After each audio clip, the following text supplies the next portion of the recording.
Salam pemirsa yang dikasihi Tuhan, selamat sore dan salam jumpa lagi dengan kami dalam acara Mimbar Agama Kristen. Dan kesempatan hari ini mau mengawali kita di bulan Juni. Kami akan menemani pemirsa dengan tema keadilan gender. Dan puji Tuhan kita sudah ada narasumber kita pada saat ini untuk memberikan berkat buat kita semua yang berbicara mengenai keadilan gender. Beliau adalah Bapak Pendeta Paulus P. Sibarani. Selamat sore Pak. Selamat sore. Ya, terima kasih atas kesempatan yang Bapak berikan buat kita. Boleh bersama-sama pada sore hari ini untuk memberikan berkat kepada pemirsa ya Pak ya. Ya. Kiranya Tuhan melayani, memberkati pelayanan Bapak. Pemirsa yang dikasih Tuhan, tadi saudara saya katakan seperti tema kita pada sore hari ini, keadilan gender. Namun sebelum kita membahas lebih jauh, kita akan membuka firman Tuhan sebagai dasar renungan kita pada sore hari ini, yang kita ambil dari kitab Kejadian pasal yang pertama sampai mulai dari ayat yang ke-27 dan ayat yang ke-28. Kejadian pasal yang pertama ayat yang ke-27 dan ayat yang ke-28. Demikian firman Tuhan. Maka Allah menciptakan manusia itu menurut gambarnya. Menurut gambar Allah diciptakannya dia. Laki-laki dan perempuan diciptakannya mereka. Laki-laki dan perempuan diciptakannya mereka. Ayat yang ke-28. Allah memberkati mereka. Lalu Allah berfirman kepada mereka. Beranak cuculah dan bertambah banyak. Penuhilah bumi dan taklukkanlah itu. Berkuasalah atas ikan-ikan di laut dan burung-burung di udara dan atas segala binatang yang merayap di bumi. Demikian firman Tuhan. Berbahagialah kita yang merenungkan firman Tuhan dan melakukannya di dalam kehidupan kita. Bapak narasumber, seperti tema kita tadi, keadilan gender. Ya, ingin tahu kita ini, kenapa kita bisa mengambil keadilan gender? Berarti ada ketidaksamaan dalam hal ini, keadilan gender yang dikatakan dalam ini. Apa alasan sebenarnya, tujuan dan alasan kita untuk pemilihan tema ini? Apakah ini perlu bagi ibu-ibu atau wanita Kristen? Baik, terima kasih buat Ibu Moderator. Baik. Selamat sore buat seluruh pemirsa TPRI Jambi dimanapun Bapak Ibu sekalian. Hari ini kita dalam Mimbar Agama Kristen dikata-kata dengan tema keadilan gender. Nah, tentu memang sampai abad 21 ini keadilan gender ini masih topik yang hangat, yang masih terus diperjuangkan, digaungkan. Itu artinya memang masih ada ketidakadilan dijumpai di tengah masyarakat. Nah, baik, kata gender sendiri itu dari bahasa Inggris yang berarti jenis kelamin. Nah, dalam bahasa yang disebut ada men, laki-laki, female, wanita, begitu ya. Nah, sedangkan keadilan dalam kamus besar bahasa Indonesia dari kata adil berarti itu ada keseimbangan, tidak berat sebelah. Artinya di sini bahwa jenis kelamin yang ada ini yaitu pria dan wanita, laki-laki dan perempuan. Iya, laki-laki dan perempuan. Seringkali kenyataannya masih berat sebelah, belum adil. Lebih kemana nih? Hanya kepada pria kayaknya yang lebih diberdayakan. Nah, tadi seperti yang nas firman Tuhan yang sudah Ibu Moderator baca di kitab Kejadian 21 ayat 27-28. Di sana kan dikatakan Allah menciptakan manusia itu menurut gambar Allah, diciptakannya dia, lihat, laki-laki dan perempuan diciptakannya mereka. Dan itu dikatakan sama-sama menurut gambar Allah. Berarti tidak ada perbedaan. Tidak ada perbedaan. Sama, ya? Itu kesetaraan yang awal di situ. Jadi sejak semula Allah mendesain antara laki-laki dan wanita itu sejajar, segambar dengan rupa Allah. Nah, lebih lanjut di ayat 28. Allah memberkati mereka, lalu berfirman kepadanya, beranak cucu dan bertambah banyak, penuhilah bumi dan taklukkanlah itu. Perhatian, berkuasalah atas ikan-ikan di laut dan burung-burung di udara, atas segala binatang merah di bumi. Di sini mereka sama-sama mendapat tugas yang sama. Hak dan tanggung jawab ya, ya taklukkanlah itu. Tidak hanya kepada Adam laki-laki, tidak juga kepada perempuan, tapi Adam dan Hawa mendapat tugas yang sama untuk mengelola. Tentunya itu selain untuk bermultifikasi, memenuhi bumi. Nah, jadi dari semula dalam kekristenan sesungguhnya tidak ada harusnya diskriminasi atau ketidakadilan gender ini tidak perlu ada. Nah, memang nanti dalam hal tertentu ada perbedaan posisi antara pria dan wanita. Namun dari segi hak, nanti tapi kita jelaskan nanti. Dari segi hak sama, tidak ada pria mendapat lebih, wanita agak kurang, tidak seperti itu. Karena ada firman Tuhan tadi yang ayat 27 Pak ya. Nah, terus dikatakan tadi kan diciptakan dalam gambar dan rupa Allah. Dalam bahasa Latin disebut imago Dei. Artinya keserupaan secara mental, secara kesadaran, akal budi, pekerti. Jadi bukan dalam rupa secara fisik. Nah, artinya baik pria maupun wanita sama-sama dibekali dengan sifat keilahian yang sama. Nah, tentu kan kalau dengan sifat keilahian yang sama, maka untuk aplikasinya pun sama-sama dibutuhkan. Nah, ini yang perlu dipahami oleh orang-orang yang di masa kini yang masih sering mempersoalkan, menganggap bahwa wanita itu kelompok lemah, yang lebih rendah atau lemah, tidak tahu apa-apa. Sebenarnya bukan tidak apa-apa, tapi sengaja dibuat tidak tahu apa-apa, kurang diberdayakan, dan mereka semakin tertinggal. Nah, itu sebab memang tema keadilan gender ini perlu diangkat, digaungkan hingga masa sekarang ini. Nah, itu yang penting kita pahami dulu.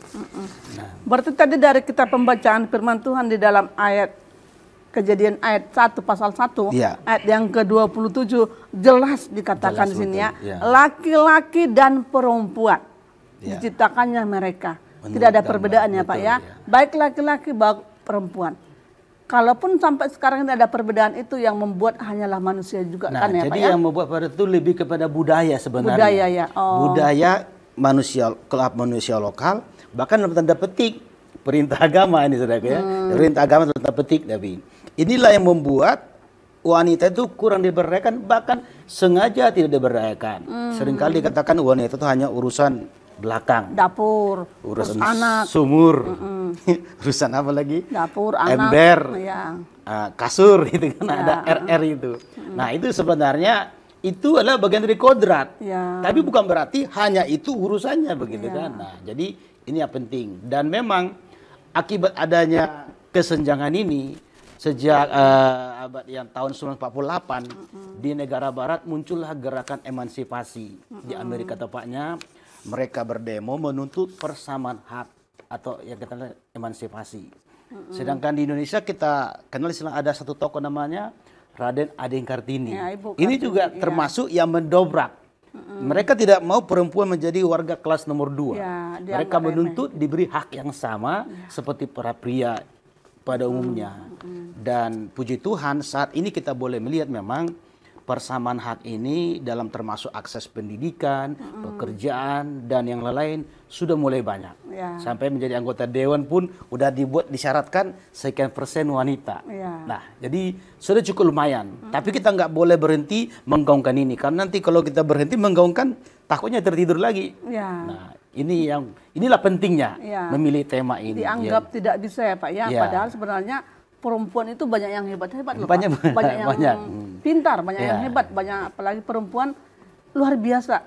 Perempuan bisa melahirkan, mengandung. Kalau laki-laki tidak bisa ya Pak ya. Nah ini.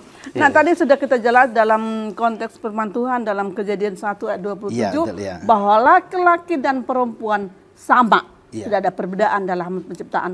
Berarti intinya ini bahwa laki-laki dan perempuan ini ada kesamaan sejak zaman dahulu Pak ya, sejak manusia mula-mula. Ya, sejak firman Tuhan ini penciptaan Adam dan Hawa. Nah, sekarang kita boleh dong melihat, memahami dan mau mengetahui bagaimana peran wanita itu sendiri dalam Alkitab. Tadi kan dalam permulaan yang kita ceritakan. Sekarang peranan wanita itu sendiri dalam Alkitab dulu kita bahas. Oke, baik. Saya akan bacakan beberapa ayat. Jadi dalam Alkitab kita ini orang Kristen memang lahir di tengah-tengah budaya paternalistik, patriarki orang bilang, di mana peran laki-laki sangat dominan.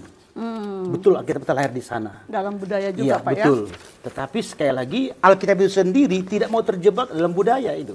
Sebab di Alkitab sendiri kita akan menjumpai ada banyak wanita-wanita yang memiliki kepemimpinan rohani. Yang hebat ya, betul, Pak, yang ya. luar biasa ya, Pak ya. Yang memiliki skill yang tangguh, yang luar tidak biasa. kalah Ya. atau sama dengan pria. Iya, Nah, itu banyak. Nah, baik, saya ambil kata contoh, misalnya peranan wanita di dalam masa Tuhan Yesus Kristus. Di dalam Alkitab ceritanya nih, Pak, ya. Matius 28 ayat 9-10. Tiba-tiba Yesus berjumpa dengan mereka dan berkata, "Salam bagimu." Mereka mendekatinya dan memeluk kakinya serta menyembahnya. Maka kata Yesus kepada mereka, "Jangan takut, pergi katakanlah kepada saudaraku supaya mereka pergi ke Galilea, di sana mereka akan melihat aku." Nah, di sini Maria Magdalena dan Maria yang lain, Maria ibu Yesus, mereka pergi ke kuburan. Sebenarnya lebih dulu Petrus pergi ke kuburan, tapi Petrus tidak berjumpa Yesus. Sengaja ini. Jadi setelah Petrus sudah berjumpa, dia pulang, sampailah Maria, malah ketemu Yesus. Ya, di situ ya. Nah, jadi Yesus itu menampakkan diri kepada Pada para minggu wanita. pagi ceritanya nih, Pak ya. Iya, betul. Setelah Jumat Agung. Nah, para wanita, lalu dikatakan, pergi kasih tahu kepada saudaraku, pada murid-murid yang lain, di Galilea kita jumpa. Artinya sini kembali perempuan di sini ada kesamaan dengan Hawa. Hawa beranak cuculah penuhi bumi. Para perempuan di zaman Yesus, hai perempuan, pergilah beritakanlah. Memberitakan. Nah, jadi mendapat misi. Tidak luar biasa. Iya, luar biasa. Perempuan itu memang punya tempat yang khusus di hati Yesus. Ya, kalau mungkin ada pertanyaan, kenapa Tuhan Yesus tidak berbicara seperti itu kepada Petrus sebagai muridnya, betul, ya Pak ya? murid, ya. Kenapa kepada perempuan? Ya. Inilah mungkin tadi yang dijelaskan dalam kitab Kejadian 1 tadi, Ya. di pasal 1 ayat 27 tadi ya, Ya. bahwa perempuan laki-laki adalah sama. Betul. Yang intinya di sini tidak ada perbedaan. Itu Ya. tadi dalam Alkitabiah ya Pak ya. Berarti ada persamaan, tetap juga ada persamaan. Mendapat tugas untuk memberitakan tentang Yesus. Kalau Hawa, tugas untuk bermultifikasi, terus menaklukkan bumi dan segala macam. Sama-sama mendapat tugas. Jadi poinnya sama-sama mendapat tugas. Itu poinnya itu. Itu luar biasa jadi, memang. Dalam hal kejadian ini, perempuan dong yang membawakan berita. Iya, pada utamanya kebangkitan Yesus. Ya, dalam itu kebangkitan. dibawa oleh para perempuan ini. Perempuan yang diberikan kabar terlebih dahulu ya Pak ya. Iya, luar biasa perempuan. Jadi tadi kita sudah menjelaskan bagaimana peranan wanita dalam Alkitab. Iya. Nah sekarang sesuai tadi dalam kitab Kejadian pasal 1 ya Pak ya. Nah sekarang bagaimana kalau kita melihat kepemimpinan wanita itu sendiri? Bagaimana kepemimpinan wanita Kristen mungkin di dalam gereja atau mungkin dalam saat ini? Bagaimana kepemimpinan wanita Kristen itu yang mungkin bisa Bapak paparkan kepada pemirsa? Di antara pemirsa mungkin ada sebagai wanita Kristen yang mendengarkan, oh iya, berarti kepemimpinan saya harus begini dong, bisa untuk memperbaiki lebih bagus kan, seperti itu. Oke, baik Bu. Sebelum saya jawab ke situ, saya mau tambahkan sedikit.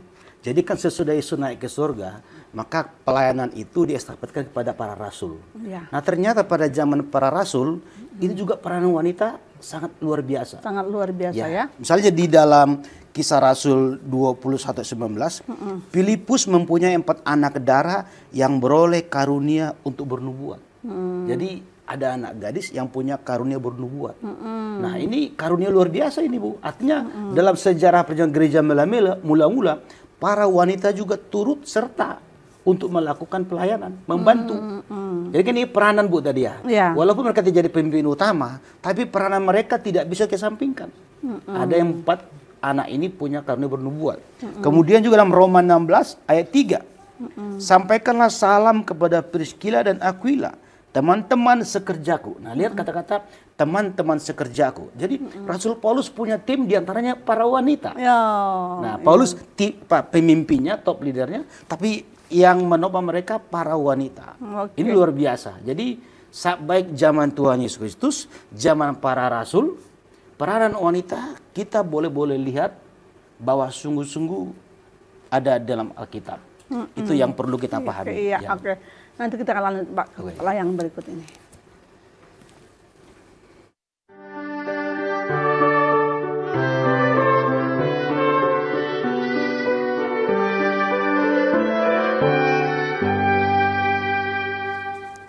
kasih pemirsa, masih tetap bersama dengan kami dalam acara Mimbar Agama Kristen. Seperti tema tadi yang terdahulu yang sudah kita bahas, yaitu keadilan gender atau keadilan hak dan persamaan laki-laki dan perempuan.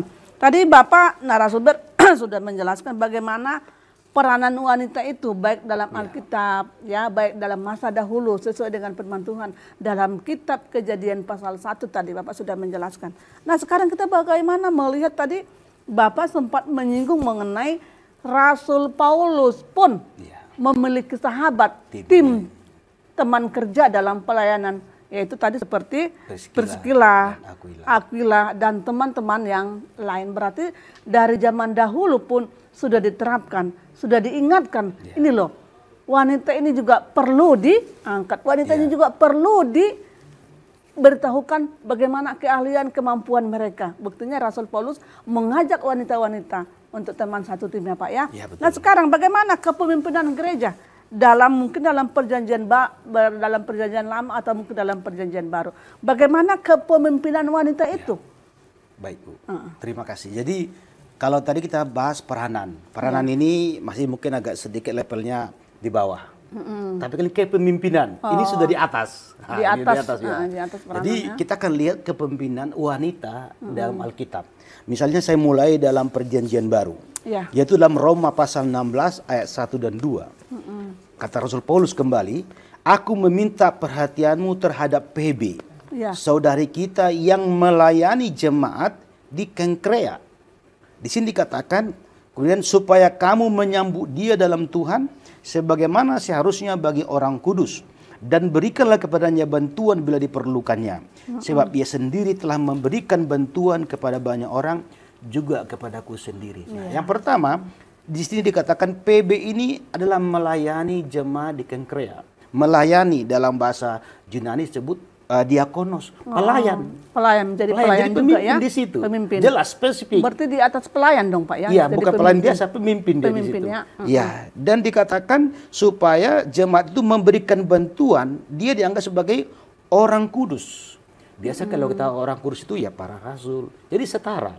Paulus yang mengakui bahwa PB ini bagian dari orang kudus. Dengan sama dengan dirinya, sama dengan tokoh para rasul yang lain, mereka harus memberikan support, bantuan.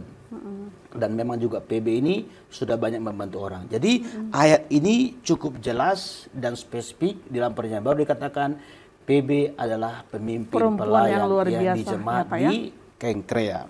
Nah, kemudian kita sedikit beralih ke perjanjian lama. Ya. Tadi PB dalam perjanjian baru ya, Pak, ya, dijelaskan itu, ya. Perjanjian lama kita tahu ada seorang yang wanita yang luar biasa yang bernama Deborah. Nah, kita baca dulu di Hakim-Hakim 4 ayat 4 dan 5. Pada waktu itu Deborah seorang nabiya, istri Lapidot, sebagaimana seharusnya ia memerintah sebagai hakim atas orang Israel. Ia biasa duduk di bawah pohon korma. Deborah antara Rama dan Betel, orang Israel menghadap dia untuk berhakim. Nah, di sini sangat luar biasa. Dia seorang nabiah. Kalau wanita pemimpin, Pak, ya. Kalau laki-laki namanya nabi. Kalau perempuan nabiah. Nah, jadi saya kira jabatan nabi cukup tinggi. Nabi, rasul, gembala, penginjil, guru. Penginjil, gembala, dan guru. Ini 3 jabatan khusus ini dalam Alkitab. Jadi kalau Deborah ini disebut sebagai nabiah, ini jabatan yang luar biasa, saya kira. Ya. Itu pun Tuhan bisa percayakan bagi seorang wanita dalam kehidupan dia, ya, Pak. Artinya Tuhan yang memilih. Ya, memilih Deborah ini, ya, Pak. Kalau Tuhan tidak mempersoalkan gender, kenapa kita mesti persoalkannya? Iya, benar. Ini yang penting. Ya, nah, satu lagi, yaitu dalam Esther pasal 4 ayat 16.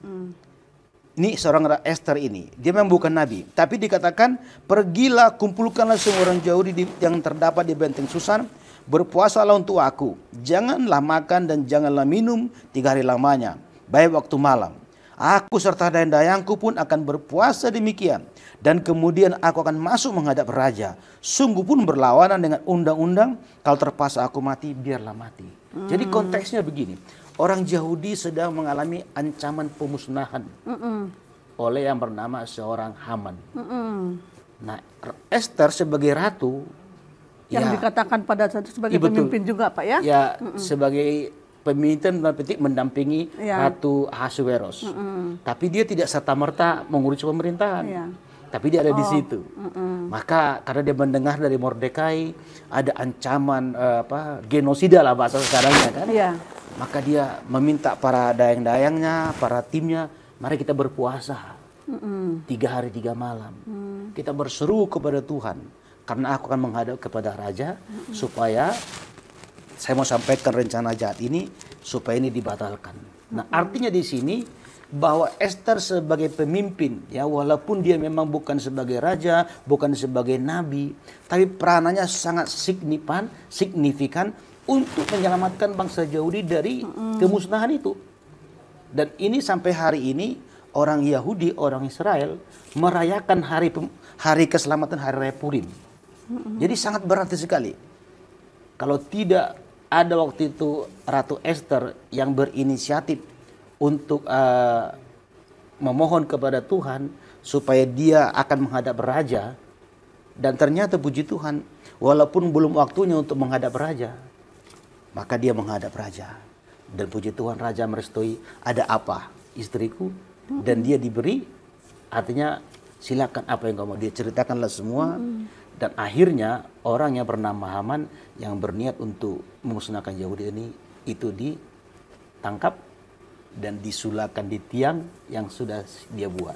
Jadi luar biasa Esther di sini menyelamatkan bangsanya. Berarti kita tadi sudah mendengarkan bagaimana kepemimpinan wanita itu ya, yang dipakai Tuhan, baik dalam kitab Perjanjian Baru dan kitab Perjanjian Lama, yaitu betul. Tadi PB dalam kitab Perjanjian Lama, Deborah dalam kitab Perjanjian Lama, dan Esther dalam kitab Perjanjian Lama. Nah, dari pembahasan yang kita tadi ambil intinya berarti, dan dari kitab Kejadian pasal 1 tadi berarti sejak zaman dahulu wanita, laki-laki dan perempuan sama diberi memperoleh hak dan kesempatan yang sama ya Pak ya. Nah, kalau begitu apa sebagai kesimpulan kita dalam pembahasan kita mengenai gender pada saat ini? Oke, baik Bu. Jadi artinya gini.